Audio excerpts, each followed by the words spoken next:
You marry an Indonesian woman. You meet her at a coffee shop in Bali because you're 28 and your life back home has become a spreadsheet of mediocrity. You've got a marketing degree that qualified you for jobs where you spend 8 hours explaining brand synergy to people who stopped listening 3 slides ago, a lease on an apartment that smells faintly like the previous tenant's regrets, and a dating history so unremarkable your friends describe your exes by their coffee orders instead of their names. The oat milk latte girl, the one who only drank black coffee, the girl who put cinnamon on everything. Your mom asks when you're going to settle down.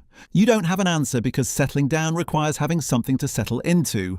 And right now you're just drifting through a life that looks acceptable in photos but feels hollow in practice. So you do what every millennial with remote work capability and unresolved issues does. You book a one-way ticket to Indonesia with savings you probably should have used for a down payment, a backpack full of linen shirts you saw on Instagram, and the unshakable conviction that geographic relocation can substitute for actual personal growth. The plan, if it qualifies as one, is simple. Work remotely for 6 months, find yourself, post sunset photos that make people back home feel like they made wrong choices. Standard digital nomad playbook. Page 1, paragraph 1. She's Indonesian. Her name is Sari. She works at a startup in Jakarta, but she's visiting family in Ubud for the weekend. You're trying to figure out how to order a coffee without pointing at the menu like a caveman. When she leans over and translates for you in English, that's better than most people you went to college with. You say thank you. She smiles. And something about that smile bypasses every defense mechanism you've carefully constructed over the past 5 years of disappointment. It's not performative, it's not calculated, it's just warm. Genuinely warm in a way that makes you realize how cold everything back home had become. You start talking.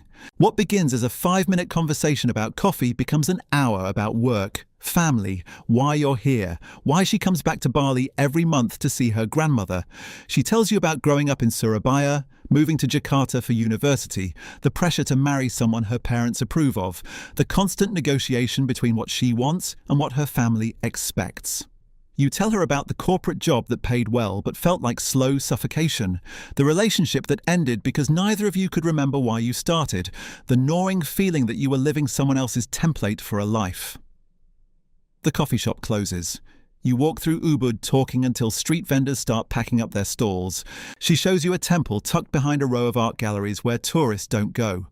You sit on the stone steps and she explains the offerings people leave every morning, the prayers for balance, the Balinese concept that harmony requires constant maintenance. You think about how nothing in your life has required maintenance. You've just let things decay and moved on when they stopped working. You exchange numbers. She goes back to Jakarta. You stay in Bali, telling yourself this was just a nice conversation with a stranger and nothing more. But you text her that night, and the next night, and every night for 3 weeks until texting isn't enough and you book a flight to Jakarta to see her. The flight is 1 hour. The decision to book it takes 3 seconds. That ratio should have told you something. Jakarta is not Bali. Jakarta is 10 million people compressed into infrastructure designed for half that, traffic that moves like continental drift, and heat that sits on your chest like a physical weight. Sari picks you up at the airport. She takes you to her favourite warung, a tiny restaurant where her family has been eating for 20 years, and the owner knows her by name. You eat nasi goreng that tastes nothing like the version you had at the resort in Bali. This version tastes like someone's grandmother made it because someone's grandmother did make it. Sari talks to the owner in rapid Indonesian. They both laugh. You have no idea what they're saying, but you feel included anyway. That's when you start understanding that language is only one kind of communication. You date long distance for 4 months. You fly to Jakarta every other weekend because your remote job allows it, and your savings account suffers for it. She can't come to Bali as often because her job isn't remote, and her family expects her in Surabaya twice a month. Indonesian family structure doesn't do independence the way Western culture does. Her parents call every Sunday. Her younger brother lives with her, even though he's 25 and has a job because that's just what you do. Family isn't something you visit on holidays. Family is the operating system your entire life runs on. Her father wants to meet you. This isn't a casual suggestion. This is a mandatory checkpoint. Sari explains it carefully. In Indonesian culture, you don't just date someone. You date their entire family tree. And her father, a retired civil servant from Surabaya who spent 30 years in government bureaucracy, will have questions. Lots of questions. The kind of questions that feel like a job interview for a position you didn't know you were applying for. What do you do? How much do you make? What are your intentions? Where do you see yourself in 5 years? Do you understand that marrying an Indonesian woman means accepting that her family becomes your family? That decisions aren't made individually, that your life will now be lived in consultation with people you haven't met yet. You fly to Surabaya on a Friday afternoon. Sari's family home is in a neighbourhood where houses share walls and everybody knows when you come home late. Her father opens the door before you knock. He's shorter than you expected, wearing a batik shirt that's been ironed to the point of rigidity, and his handshake is the kind that measures grip strength as character assessment. He doesn't smile. He gestures you inside where the entire extended family is waiting in the living room. Aunts, uncles, cousins, Sari's grandmother in the corner, fanning herself and watching you like you're a documentary she didn't ask to see. You weren't told this would be a group evaluation. Sari sits next to her mother, not next to you, and that positioning tells you everything about how this works. You're being assessed by committee. Her father asks about your work in English that's better than your Indonesian will ever be. You explain the remote consulting, the clients, the income that sounds adequate in dollars but gets converted to rupiah in his head at an exchange rate that makes you look either comfortable or suspicious. You're not sure which. He asks about your family. You mention your parents in Oregon, your sister in Colorado, the fact that you see them maybe twice a year. His face does something you can't read. In Indonesian culture, twice a year is what you do with acquaintances, not parents. He switches to Indonesian and speaks to Sari. You catch maybe 30%. The word tanggung jawab, which means responsibility. The phrase keluarga adalah segalanya, which means family is everything. Sari responds in Indonesian, her voice taking on a formal quality you've never heard before, and you realize you're watching her be a daughter in a way that has nothing to do with the person she is when she's with you. Her grandmother speaks. Everyone goes quiet. She talks for 2 minutes straight in Javanese, which is different from Indonesian, and you understand exactly 0 words. When she finishes, Sari's father nods slowly. Sari looks at the floor. You sit there wondering if you just got rejected in a language you don't speak. Later, in the car, Sari explains that her grandmother said you have kind eyes but soft hands, and that soft hands mean you've never done real work, and that you should be watched carefully because foreigners always leave. You ask if her father agreed. She says he didn't disagree, which in Indonesian communication style means he absolutely agreed but won't say it directly, because that would be rude. You're starting to understand that Indonesian no has 12 different versions, and you just experienced number 7. The proposal happens 6 months later, but it's not really your proposal. It's a negotiated agreement between families that you're invited to participate in. Sari explains the process like she's describing tax filing. First, there's the Melamar ceremony, where your family must formally ask her family for permission to marry. Your family is in Oregon, her family is in Surabaya. This creates a logistical problem that gets solved by appointing a representative, which ends up being your friend Marcus, who lives in Jakarta, and agrees to play the role of your family elder, despite being 28 and having no idea what he's doing. The ceremony takes place at Sari's family home on a Sunday morning. Marcus arrives wearing a rented batik shirt, carrying gifts wrapped in gold paper, looking like a man who's been given instructions in a language he doesn't speak. Sari's father receives him formally. There's an exchange in Indonesian that Marcus navigates using a script Sari wrote out phonetically. He asks for permission to marry Sari on behalf of your family.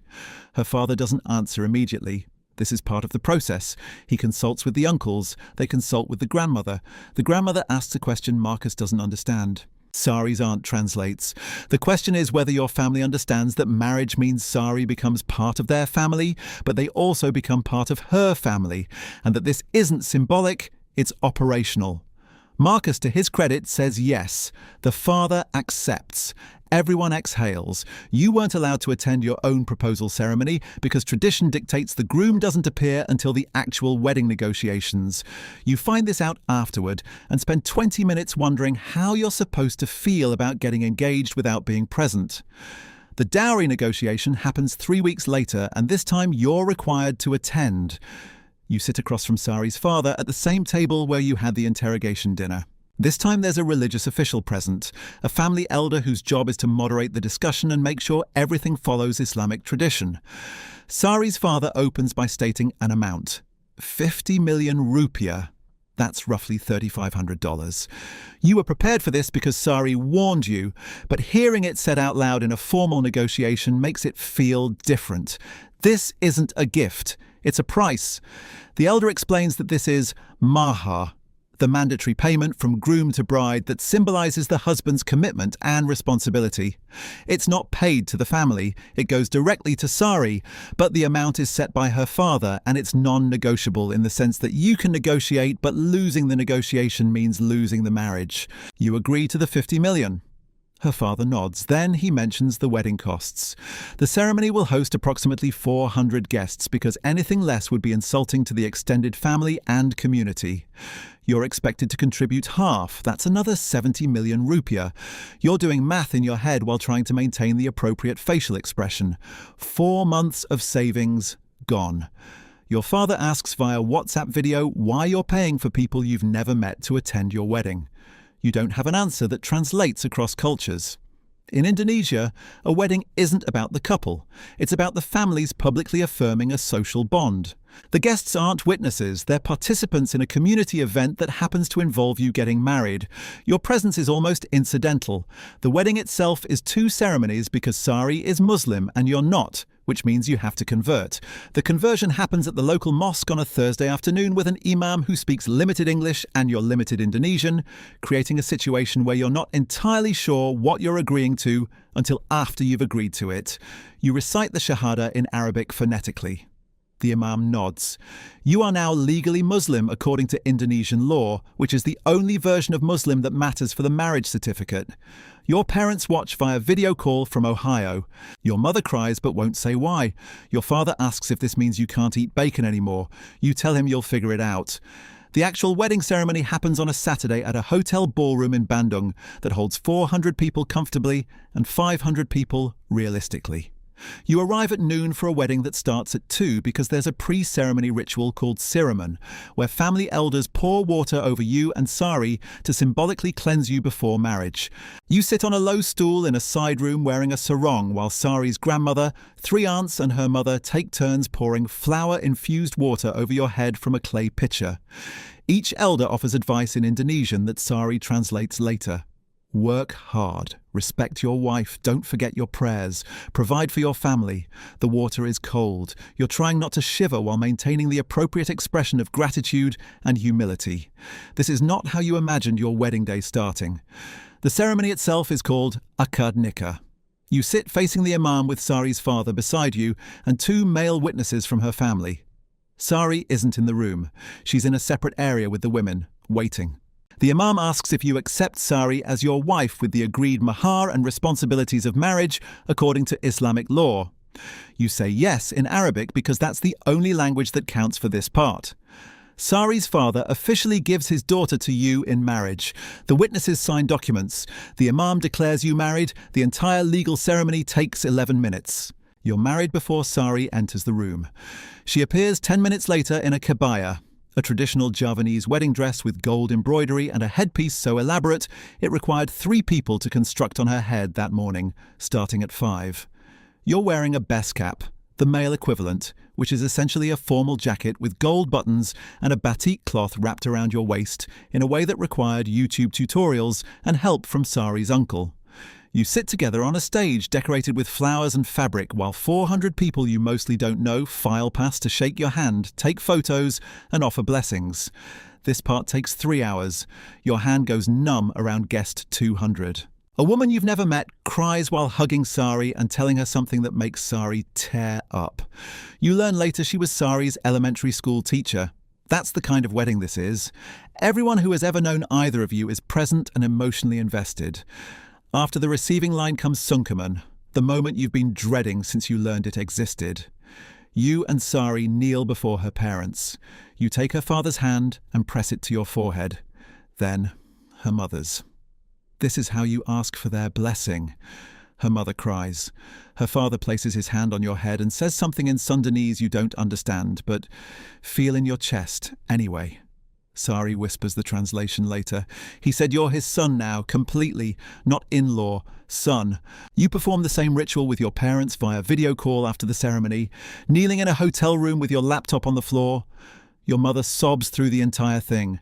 Your father says he's proud of you and his voice cracks in a way you've never heard before. The reception is a buffet dinner with live traditional Sundanese music and speeches from family members that go on for 90 minutes. Sari's uncle tells a story about her childhood that makes the entire room laugh. Your brother sends a video message that gets played on a projector. He makes a joke about you finally settling down that doesn't translate culturally and lands in awkward silence. You cut a 5-tier cake while photographers document every angle. The first year of marriage is learning that you didn't marry Sari. You married her family, her community, her village, her mosque, and a social structure that existed for generations before you arrived and will continue long after you're gone. Your apartment in Jakarta becomes a way station for relatives visiting from Bandung. Sari's aunt stays for 2 weeks, then her cousin, then her uncle who's in the city for medical appointments. You come home to find people in your living room more often than you come home to an empty apartment. Sari's mother calls every Sunday and expects you to participate in the call. Not just say hello, participate. She asks about your work, your health, whether you're eating enough. She offers advice on everything from your career to the way you organize the kitchen. You're 29 years old and receiving instructions on how to store rice properly from a woman who lives 2 hours away, but somehow knows your pantry is disorganized. The financial expectations don't stop at the wedding. Sari sends money to her parents every month. Not occasionally, every month. It's automatic. Part of her salary goes to Bandung before it reaches your joint account. You didn't know this until the second month of marriage when you asked why the account balance seemed lower than expected. She looked at you confused, like you'd asked why she breathes. It's what you do. Your parents need help. You help them. Your siblings need help. You help them. The family operates as a collective economic unit where money flows toward whoever needs it most and nobody tracks debts because tracking debts between family members would be insulting. You try explaining to your parents why you're sending money to Indonesia every month and your father asks if Sari's family is poor. You say no. He asks then, why are you supporting them? You don't have an answer that makes sense in English. You learn that Indonesian family structure doesn't have a translation in Western terms. It's not codependent, it's not enmeshed. It's just how society functions when community survival has always mattered more than individual autonomy.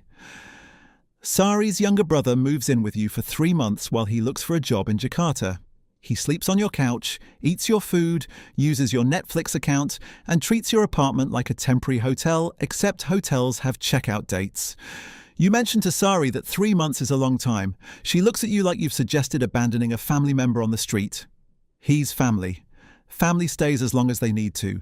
The concept of charging rent or setting boundaries with relatives doesn't exist in the framework she operates within. You're learning that marriage in Indonesian culture means your resources are family resources. Your space is family space. Your time is family time, and the Western concept of a nuclear family unit that operates independently is not just foreign, it's borderline offensive. The tragedy arrives on a Tuesday morning 6 months into your marriage. Sari's father has a stroke. Massive. The kind that reorganizes a family's entire structure in the time it takes an ambulance to arrive. He survives, but the left side of his body doesn't. He's paralyzed, can't speak clearly, needs full-time care. Sari's mother can't manage alone. Her brother is barely employed. The family holds a meeting via group video call that lasts 4 hours. Everyone talks at once in rapid Indonesian and Sundanese. You catch fragments. Money, care, responsibility, Jakarta, Bandung. When the call ends, Sari tells you what's been decided. You're moving to Bandung, not visiting. Moving. Her father needs her mother needs her, the family needs her. You have a remote job. This is solvable. You ask about your lease in Jakarta. She says her uncle will take it over. You ask about your job's time zone requirements. She says you'll figure it out. You ask when this is happening. She says next week. The decision has been made collectively and your consultation was assumed through your presence in the marriage. You call your parents that night and try to explain why you're moving to a city you visited twice to take care of a man who interrogated you about your financial stability and soft hands 18 months ago. Your mother asks if you're sure about this. You're not sure about anything anymore except that saying no isn't actually an option because marriage here doesn't come with exit routes built into family obligations. Bandung is not Jakarta. Bandung is smaller, quieter, built into mountains that trap humidity and create weather that shifts 3 times a day. You move into Sari's family home because that's where her father is, and that's where the care needs to happen. The house is 3 bedrooms for 6 people now that you've arrived. You share a room with Sari that used to be her childhood bedroom and still has her high school textbooks on a shelf. Her parents are across the hall. Her brother sleeps in the living room. Privacy is a Western concept that this house was not designed to accommodate. You work from a desk in the corner of the bedroom while Sari's mother watches television in the next room at a volume that suggests she believes the actors can't hear her unless she can't hear herself. Your Zoom calls happen with family conversations as ambient soundtrack. Your clients ask if you're in a busy cafe. You say yes because explaining that you're in your in-laws' house in Indonesia while your father-in-law recovers from a stroke in the next room feels like too much context for a quarterly review meeting. Sari becomes a different person in Bandung. Not worse, different. She defers to her mother on everything. Meals, schedules, household decisions, how to organize the kitchen, when to do laundry. She's not the independent woman who worked at a Jakarta startup and had opinions about everything. She's a daughter again, completely in ways that erase the person you married and replace her with someone whose primary identity is her role in this family structure. You watch her ask her mother's permission to go to the grocery store. She's 30 years old. Permission. Her mother grants it and adds a list of things to buy and relatives to visit while she's out. Sari writes it down without question. You're realizing that Indonesian family hierarchy doesn't diminish with age or marriage, it just adjusts. You're both adults in Jakarta. You're both children again in Bandung, operating within a structure where parents retain authority regardless of your decade or independence level. The care routine falls primarily on Sari and her mother. You're expected to help, but your help is often rejected because you don't do things correctly. You lift Sari's father wrong. You prepare his medicine wrong. You communicate with him wrong. Her mother corrects you with the patience of someone teaching a child to tie shoes. And you realize you're functionally useless in this situation because care knowledge is cultural and you don't have the right cultural programming. Sari's father can't speak clearly, but he can make sounds that approximate words, and everyone else understands him perfectly. You stand there nodding while her mother translates, even though Sari's father is looking directly at you, making sounds you should understand but don't. 3 months into Bandung, you understand maybe 40% of household conversations, and that 60% gap is where your isolation lives. The baby arrives on a Wednesday. A boy, healthy, perfect. You're a father and you feel nothing but terror because you're holding this tiny human in a house where you still ask permission to use the good towels, and you're realizing that this child will be raised Indonesian, completely in ways you can't control or sometimes even understand. Sari's mother takes the baby from you after 5 minutes and doesn't give him back. She knows how to hold babies correctly, you don't. The next 3 weeks are a rotation of relatives holding your son while you watch from the corner like a guest at your own child's life. Sari is recovering. Her mother is managing. The aunts are visiting. Your role is to earn money and stay out of the way. You're a father in title, but functionally you're the foreign man who married into this family and provided the genetic material for a grandson. Your son will speak Indonesian before English. He'll learn Sundanese prayers before he learns your parents' names. He'll grow up in a culture where family hierarchy is absolute, and your Western ideas about parenting and independence and individual choice will be acknowledged politely and then ignored. You sit in the living room at 2 a.m. because your son is crying and Sari's mother is handling it, and you've been told your presence makes it harder. You watch through the doorway as she rocks him and sings something in Sundanese, and he calms immediately in her arms in a way he doesn't in yours. You're unnecessary. That's what you're learning. You're the foreigner who showed up with money and now lives in the house where decisions happen in a language you're still learning, and a cultural framework you'll never fully understand. Your son is Indonesian. Your wife is Indonesian. The family is Indonesian. You're the American who married in, and the marriage is real and legal and binding. But that doesn't mean you belong. It means you're attached. Attached to a structure that was built long before you arrived and will continue exactly as it is, regardless of your presence. You're not changing Indonesian family culture. Indonesian family culture is tolerating you. Hit the subscription button for part 2. Button for part 2. Button for part 2. Button